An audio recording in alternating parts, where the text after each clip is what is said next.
Ito ang buhay namin kapag Sunday mga lods. Church Day. Di ba inseparable kami? Kaya kahit sa pagcha-church, magkasama kami.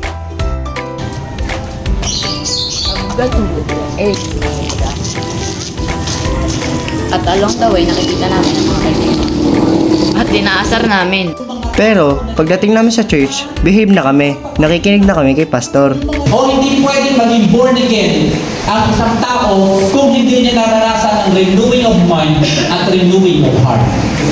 Amen? Kailangan mabago ka. Kailangan mabago tayo. At may pagbabago dapat sa buhay ko natin. Malimit, dito kami naglalunch pagkatapos mag-church. Kaya, tinitipid namin ang mga baon namin. Kaya kaibigan na namin si Jollibee.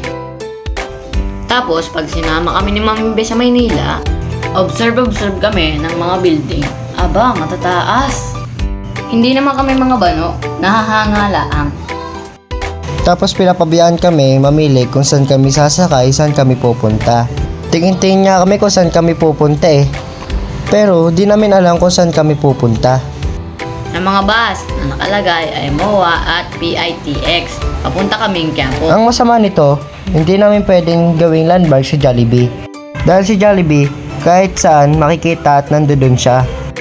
Kaya nga kuya, hindi pwedeng gawing landmark si Jollibee. Para yang tayo kung saan nakasulpot. Pero Sunday namin ni 3D ay sinusulit talaga namin. Dapat lang kuya, buti tayo hindi tayo ganyan.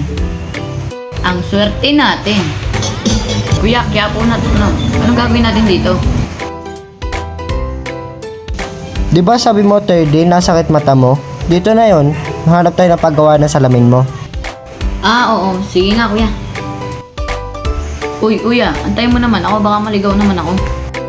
Kaya kapag nandito tayo sa Quiapo, maging alerta ka lang boy.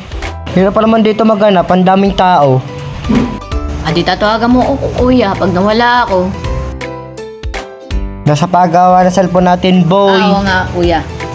Eh di hindi ako hihiwalay sa'yo. Yun na nare, paliko na re. Nandito na yung paggawa ng salamin mo. Tara na. Ganda ng salamin mo boy ah.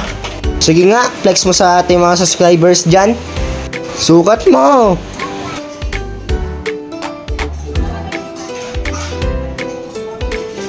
Ganda ah, suotin mo nga.